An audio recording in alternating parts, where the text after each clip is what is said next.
Beberapa waktu ramai dikabarkan Farhad Abbas akan melaporkan Fuji dan Tarik Halilintar ke polisi. Lantaran Farhad menilai gaya berpacaran Fuji dan Tarik disebut terlalu bucin. Terkait ancaman tersebut, Fuji menanggapinya dengan santai.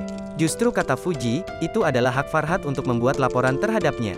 Ya udah, haknya mereka. Iri ya, kata Fuji kepada awak media, dikutip dari YouTube Intense Investigasi, Sabtu, tanggal 14 Mei tahun 2022.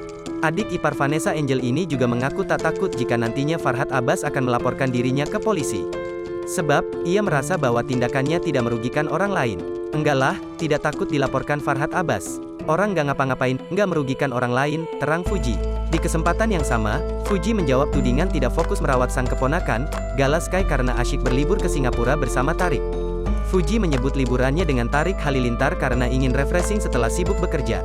Aku udah selama 7 bulan kerja-kerja tiap hari sampai pagi, kapan lagi aku liburan kan, ucap Fuji. Ya aku liburan dulu, refreshing otak, aku juga berhak bahagia, tambahnya.